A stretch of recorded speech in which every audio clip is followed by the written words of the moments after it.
Napayakap si Lailani kay Princess nang natuklasan ang katotohanan na siya itong si baby girl. Dumating naman sila Dado at Onse na ayon kay Onse ay nagmamadali si Mang Dado bumalik ng bahay. May pahaging naman itong si Lailani na mabuti na lang at nauna sila ni Princess dumating sa bahay bago pa man mailigpit ni Dado lahat ng mga pictures at gamit ni Princess ng bata pa. Nakatwira naman ni Dado ay lumalala umano ang sakit niya na Parkinson's at nabubunggo ang mga gamit at nasisira.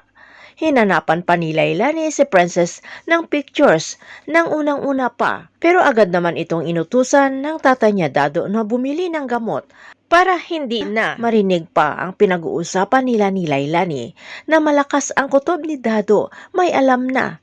At tama nga si Dado, pagkaalis ni Princess at Onsi ay umiiyak si Lailani na si Princess at si baby girl ay iisa na inilihim ni Dado ang katotohanan sa bata. Pero ayon kay Dado, masaya na si Princess kaysa malaman ang katotohanan na iniwanan siya ng kanyang tunay na ina na si Divina. Doon sa kulungan, umiiyak si Dado na pangarap lamang ay magkaroon ng pamilya nang iniwanan siya ni Lope at nang dumating sa buhay niya si Princess ay nasagot ang kanyang kahilingan. Ayon kay Lailani ay siguro pinagtatakbo sila ni Dado para itama ang mali. May pag-aalinlangan pa rin si Dado na ipaalam ang katotohanan kay Divina na noon pa man ay iniwanan na si baby girl sa kulungan at baka hindi pa rin tanggapin si Princess na hindi lumaki sa kay Divina. Sagot ni Lailani ay hindi siya maintindihan ni Dado. Biglang napatanong si Dado kung ano ang hindi nito maintindihan, kung ano ang alam ni Lailani na itinatago sa pagkatao ni Princess. Samantala, nadatnan ni Sonia at Raymond sila Divina at Charlene.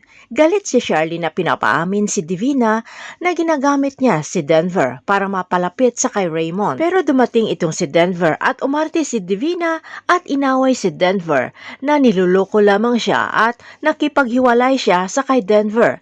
Imbis na booking na sana si Divina ay lalo lamang naawa si Sonia at si Raymond. Pero hindi naniniwala sa kaartihan ni Divina itong si Charlene. Samantala, umiinit ang ulo ni Princess kay Onse na ang akala nito nagpapalakas lamang si Princess kay Lailani dahil kay Xavier. Kaya lagi nakipagkita si Princess kay ate niya Lailani. Samantala doon, balik sa bahay ni Mang Dado.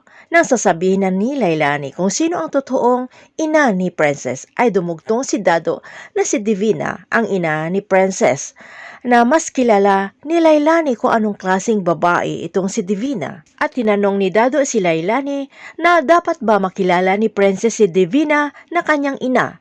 Umiiyak na nagmakaawa na hayaan siya na maging ama at pamilya ni Princess. Naabutan ni Princess na umiiyak ang ama kaya agad na patanong kung ano ang nangyayari. Paliwanag ng dalawa ay nag-open up lamang itong si Lailani ng kanyang problema sa kanyang pamilya, lalong-lalo na sa kanyang anak. At bago umalis itong si Lailani ay sinabi ni Lailani na tama siguro itong si Dado na hindi malaman ni Divina ang tungkol kay Princess, lalo lamang gugulo umano ang sitwasyon. Pero saad ni Lailani darating ang panahon na hindi nila maitago ang katotohanan at sana hindi sila kamuhian ng mga tao na binuhay nila sa kasinungalingan. Abangan na lang natin ang mga susunod na episode dito sa Prinsesa ng City Jail.